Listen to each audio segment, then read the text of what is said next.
All right, we're gonna do the Pyramid Brewing Company Thunderhead IPA.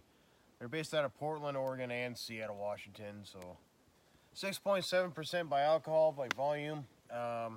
The IBUs is 67 as well.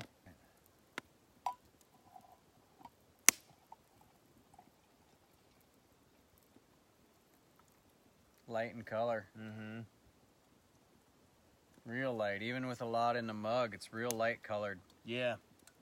I know it had some carapils and some crystal 10 and just like light stuff in there.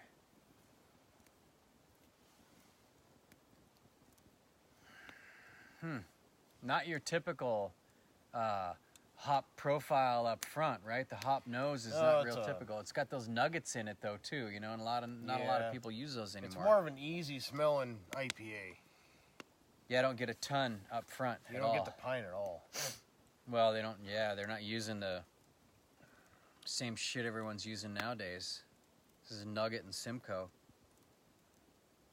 Kind of get that acidic flavor to it, or that, you know, little spike on the tongue. Hoppy all the way through. Yeah. That's for sure. That's what I meant. Bitter. Yeah. Real bitter to finish. Yeah. Boy, is it bitter to finish. It is. It just gets more and more bitter as it dries out. Mm-hmm. Like it starts off kind of just smooth and real unassuming and generic, and then gets bitter to finish. Nice and cold on the tongue. Yeah, kind of just crisp and refreshing all the way through, and then just pounds you. Yeah. Kind of almost like an after bitter. Yeah, and just after that, it just dries. Mm-hmm. Like, yeah, dude. A little bit creamy and malty in the middle, just a tiny bit caramely. Just the most smidge. Very strong. You can taste the alcohol in this. Yeah, a little alcoholic tasting. I mean, only for a 6.7 too, you know? Yeah. Which, of course, is respectable, but it tastes more alcoholic than it is. Yeah. It really shows through. And again, kind of a lighter malt profile, I think, as far as the caramels go. And right. with those hops the way they are, dang. Yeah, it stands out. Oh, boy. Yeah. With every drink, too. Just repeats. Yeah, that's the funny thing. And it's almost like heavy. It doesn't get easier to drink. No. The more you drink of it, right? You actually taste more of the alcohol. I know. It's heavy too. It just seems stronger than it is. Very. I don't even know what I'd do for food.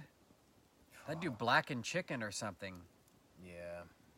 Like blackened chicken breasts, or like a real rich, like you could take some tiny pieces of chicken breast that you'd cut up and batter those in like a beer batter with this and a bunch of Cajun spice and make a Cajun chicken, like popcorn chicken, Cajun. Yeah. But you'd throw that into a fettuccine Alfredo. Okay. And you'd have the perfect fucking meal for this beer. Yeah. Just rich, spicy, super heavy and fatty, and this would just fucking slice right down the middle of all of that.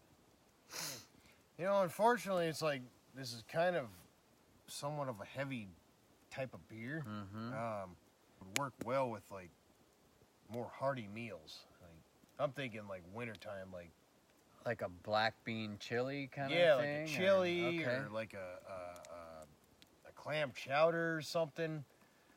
Oh, okay. I think that would pierce right through that and just give it a little extra, you know. Yeah, I like the chili idea because you can go a lot of different ways with it too. You know, you can do a smoked flank steak chili or something. Oh, with, like black beans and pintos and a little bit of spice to it, and that would be pristine with it.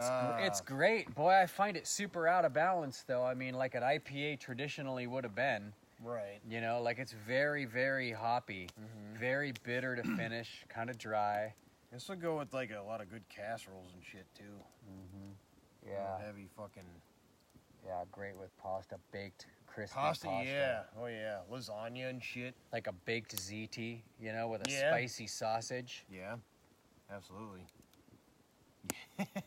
thick, blackened, Yeah. bone-in pork chops. It's almost random. This is almost one of those beers that I actually would rather have with food. Well, yeah. This would be good with like smoked meat and shit too, actually. Yeah. Get that nice fucking smoky, rich flavor to it. Yeah, I don't know. I'm more leaning toward good. I think it's such a food beer because of its perceptible alcohol. Yeah. Good point. Not that 6.7 is just outrageous. It's high, but it's not insane. Yeah, it's a fucking typical IPA But percentage. it's really perceived when you drink it. And I think that's why it just has a little more need for food than other IPAs. Like, you really want to have this with food and not alone. Yeah.